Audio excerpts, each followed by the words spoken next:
Doctor JS. बंदूकवाला साहब की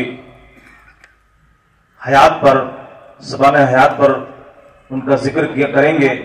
मैं इन मिसरों से उन तक पहुंचता हूं। अल्लामा इकबाल ने फरमाया, औकाबी शान से झपटे थे वो बेबालों पर निकले, सितारे शाम के खूने शफक में डूब कर निकले, जहां में अहले ईमा सूरत खुर्शीद जीते हैं, इधर डूबे उधर निकले, उधर डूबे इधर निकले। मैं मोहम्मद यासीन शेख साहब जो ट्रेजरर हैं ज़िदनी इल्मा ट्रस्ट के, वो माइक पर तशरीफ लाएं और बंदूकवाला साहब के बारे में बयान करें। वाइस प्रेसिडेंट, सॉरी,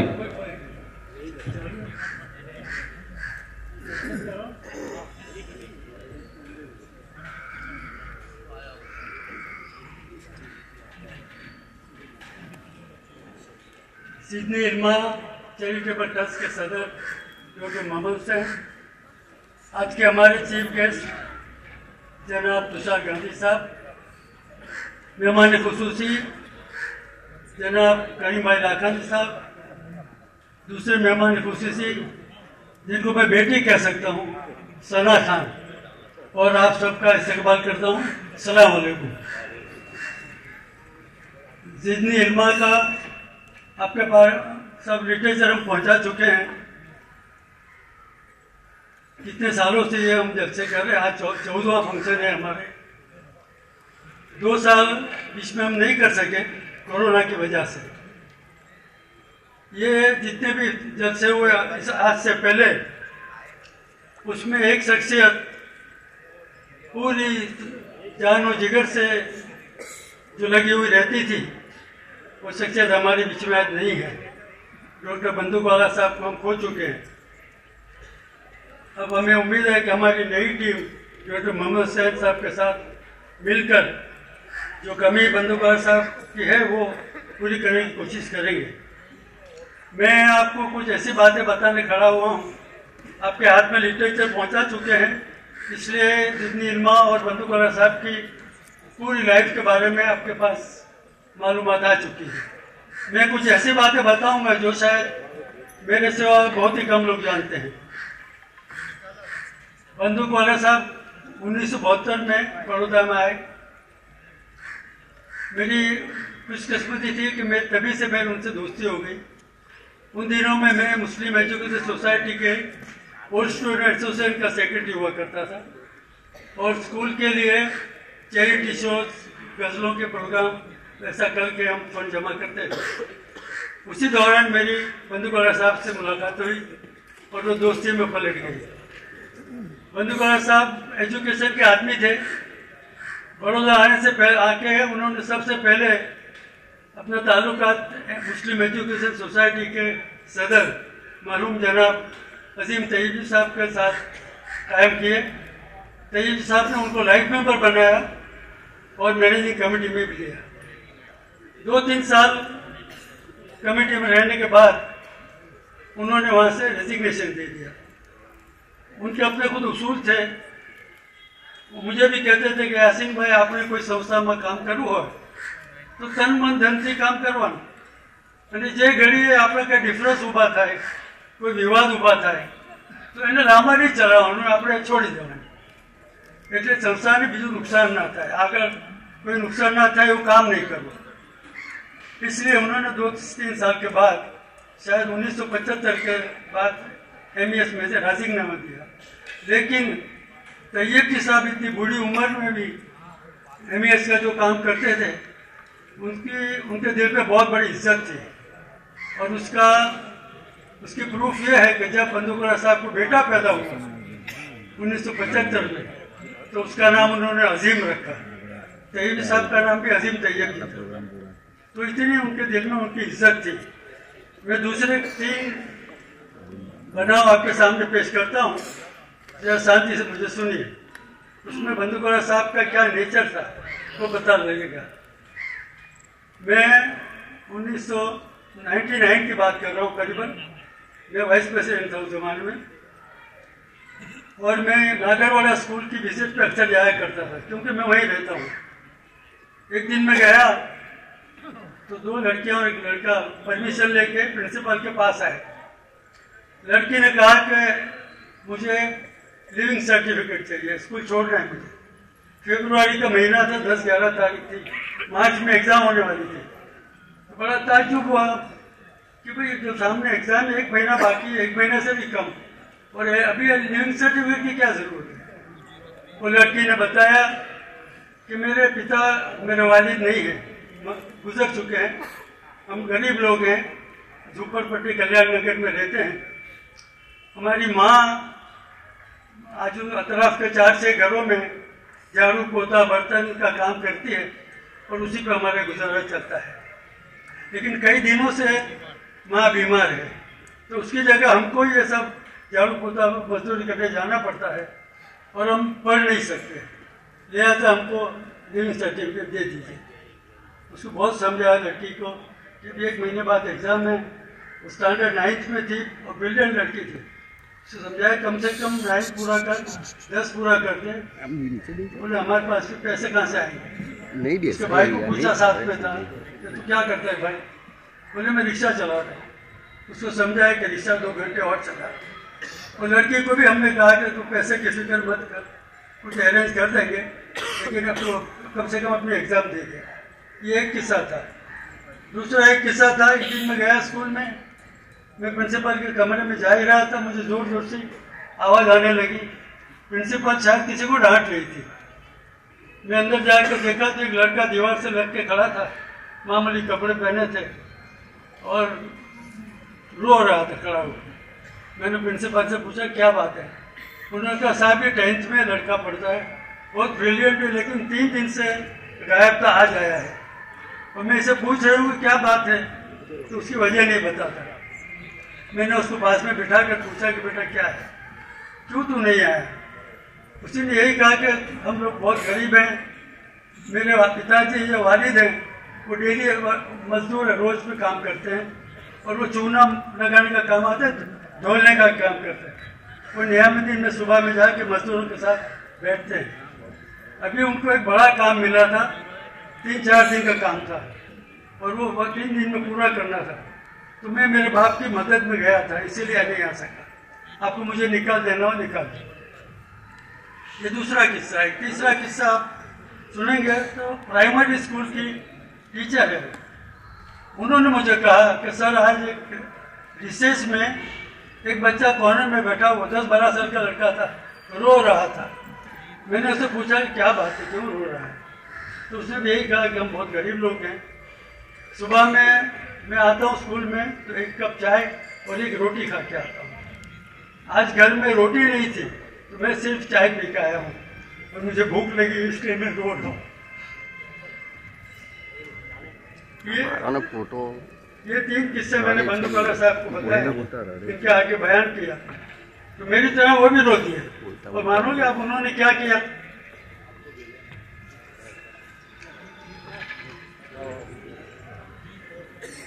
उनके बेटे अजीम की शादी थी 2000 में, उसकी शादी के रिसेप्शन के लिए हम सबको खाना खिलाने के लिए 1 लाख रुपया उन्होंने एक तरफ रखा था।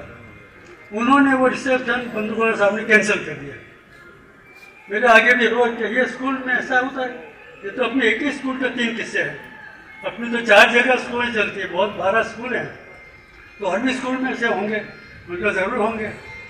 तो उन्होंने वो रिसेप्शन कैंसिल करके 1 लाख रुपए जाकर तैयब साहब के हाथ में रख दिया, MES के पुअर बॉयज के लिए, और वो रिसेप्शन कैंसिल कर दिया। हमको कुछ खिलाया नहीं, चाय भी नहीं पिला।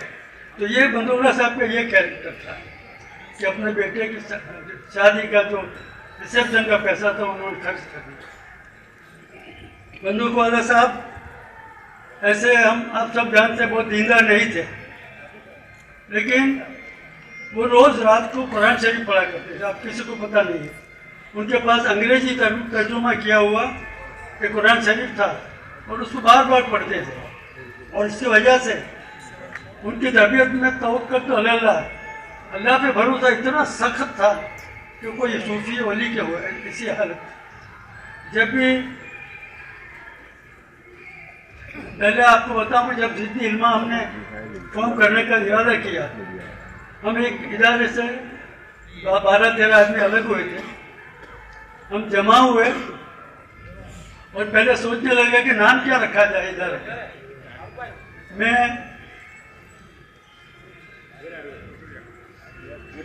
इरफान पठान साहब के वालिद आ गए।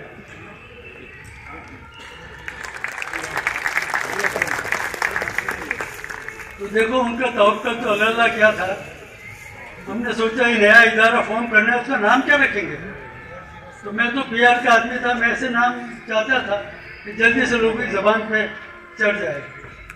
बंदूकवार साहब ने कहा कि नहीं, नाम रखो जितनी इल्मा नाम सब आ नाम लोगों ने मोड़े क्यों थे चढ़ सके। यासीन भाई या कुरान की आयत से 16 पारा नहीं रब्बे जितनी इल्मा मैंने वो बरकती नाम છે ઇલમ સાથે લાગેલું છે। નામ તો આપણે આ જ રાખવું છે।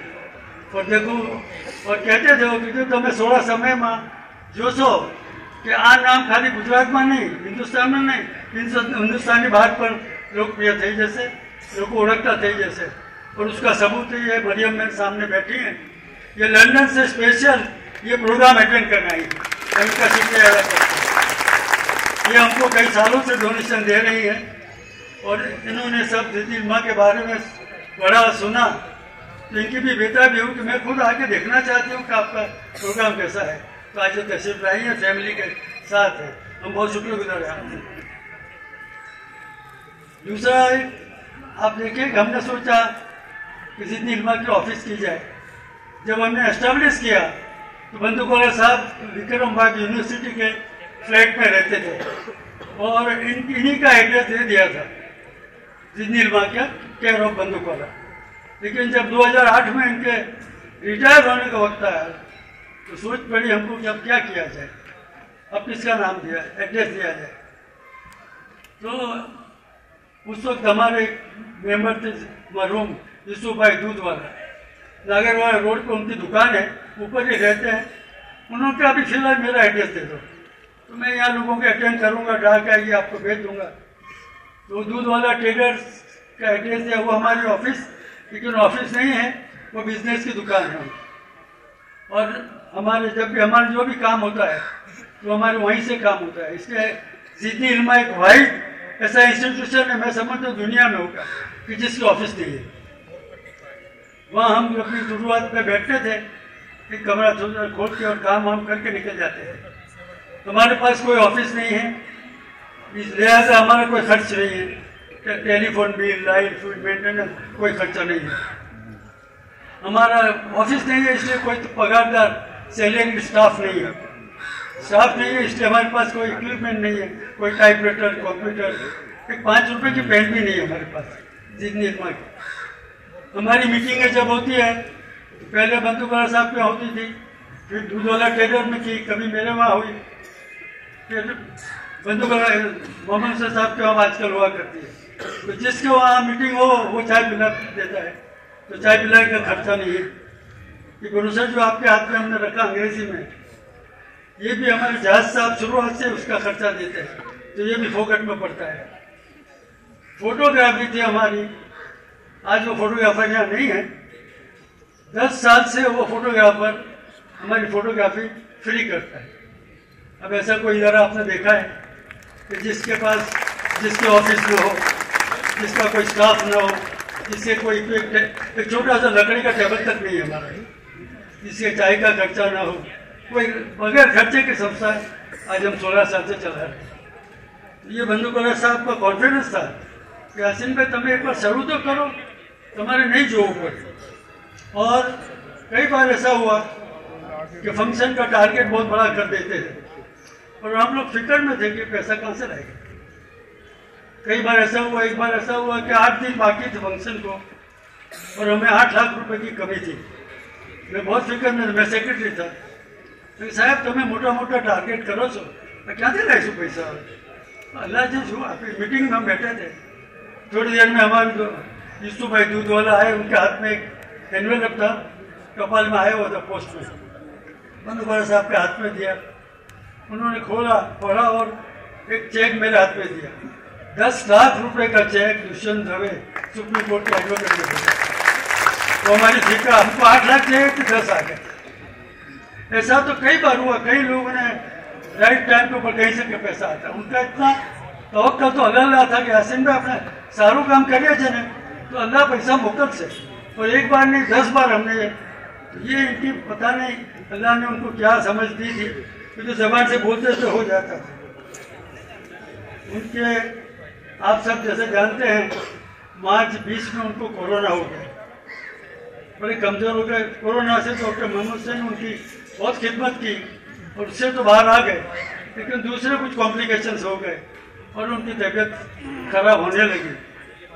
मैं अक्सर उनके साथ दोपहर में बैठता था, मुझे दिल खोल कर कहते कि यासीन भाई अभी हम था ठीक है, हमारा में दम न थे, अभी हम नहीं जिए, बस जितनी ईमान શું થશે સાહેબ અલ્લાહ ચલાવશે, તમે તવક્કલ તો અલ્લાહ છે ને, तो ये चाहते थे हम चाल से इस तरह से इनका इतना कॉन्फिडेंस था। लेकिन उनको लगा कि अब मेरा वक्त आ गया है, तो उन्होंने मार्च दिसंबर 2021 में राइज अहमद 20 में अपने पोजीशन से रेजिग्नेशन दे दिया कि अब मैं इसके लायक नहीं हूँ कि मैं, हमने बड़ा उनको फोर्स किया, तो लाइफ टाइम प्रेसिडेंट कबूल हुए, लेकिन बोले मैं कोई काम नहीं करूँगा। और 2 साल उन्होंने तमाम जिम्मेदारी डॉक्टर मोहम्मद हुसैन और नई कैडर के ऊपर लगा दी, और पूरा 2 साल ये कमेटी ने बहुत ही अच्छा काम किया और वो बहुत खुश हुए बेचारे। आखिरी दिन जनवरी 28 का दिन था, मैं उनकी तबीयत देखने गया, ये जो ब्रोशर आपको दिया है अंग्रेजी में, इसकी मैटर लेके उनको दिखाने गया हुआ था। उन्होंने मैटर देखी और बहुत खुश हुए। मैं क्यों लागी साहब बोले नहीं मुझसे, मुझे डॉक्टर मोहम्मद से ने बोला था कि साहब ने आप दवाखाने में ले आइए, इनके घर में अच्छी तरह से ट्रीटमेंट नहीं हो सकती। मैंने उनसे गुजारिश की कि साहब चलो और बताओ क्या जरूरत है दवाखाने, ना हमारे ना थे आओ। मैंने बहुत समझाया तो फिर खड़े, मैं उनके आगे गुस्सा हुआ, रोया, वो भी रोए, लेकिन मानो समय है हावी गयो शासन भाई। और दूसरे दिन सुबह में आपने जैसा हम सब जानते हैं 29 तारीख को गुजर गए। आज 1 साल उनको पूरा हुआ। आज यही मौके पे मैं कुछ हमारे जो फाउंडर मेंबर थे, कुछ लोग 9 लोग ऐसे थे जिन्हें जिंदगी को फॉर्म करने में बहुत बड़ा रोल अदा किया है, आज वो नहीं है। मैं समझता हूँ इस मौके पर उनको भी याद कर लिया जाए। सबसे पहले हमारे जनाब मोहम्मद उमर गुलियारा साहब, ये बहुत अच्छे थे, वो हमें बवाई पटनी जमात के सदर थे और हमारी बहुत मदद की उन्होंने। ये बच्चों को जो नाश्ता देते हैं, खाना खिलाते, वो उन्हीं का आइडिया था। उनका इंतकाल 31/12/2009 को हो गया। उसके बाद गुलाम अब्बास भोजानी साहब एजुकेशनिस्ट थे, बहुत बड़ा काम किया हमारे साथ, वाइस प्रेसिडेंट थे। वो 3 अगस्त 2012 को गुजर गए। डॉक्टर इमरान निज़ामी 20/5/2016 को गुजर गए। गुलाम दस्तगीर बागबान एक हमारे मेंबर थे, बेचारे उनको कोई तकलीफ थी, पूरा उनका पैर काट गया था, लकड़ी का पैर था, फिर भी इतना जोर करे कि मुझे कुछ काम दो, मुझे कुछ काम दो, पर ऐसे हालत में जो काम कर देते थे। उनका 24 दिसंबर 2016 को इंतकाल हो गया। मोहम्मद कासिम लोखंडवाला बहुत ही हमारे एक्टिव मेंबर थे, बड़े स्मार्ट आदमी थे, वो भी 25/5/2017 को गुजर गए। यूसुफ भाई दूधवाला 11/12/2017 को गुजर गए। सुलेमान दल यंग आदमी था, अभी रिटायर हुआ था और कोरोना में उछल बसा। 27 जुलाई 2020 बंदूकवाला साहब 29/1 को गुजर गए 2022। और गुलाम मोहम्मद उनके बाद, उनके मरने के बाद 8 ही दिन में एक और हमारे मेंबर डॉक्टर तमाम मोहिउद्दीन तमाम, बहुत होशियार आदमी थे, वो गुजर गए। इस तरह हम अभी तक 9 आदमी, जो ओरिजिनल 13 आदमी हम लोग थे, उसमें से 9 आदमी गुजर चुके हैं, हम थोड़े लोग रहे हैं। अब ये जाने वाले लोग भी शायद अल्लाह के अनुसार ऐसा कहते होंगे कि हमारे बाद भी महफिल में अफसाने बयां होंगे, बाहर हमको ढूंढेंगी, न जाने हम कहाँ होंगे, न हम होंगे न तुम होगे, न दिल होगा मगर फिर भी हजारों मंजिलें होंगी, हजारों कारवां होंगे। आप लोगों ने सुना, शांति से बहुत बहुत शुक्रिया।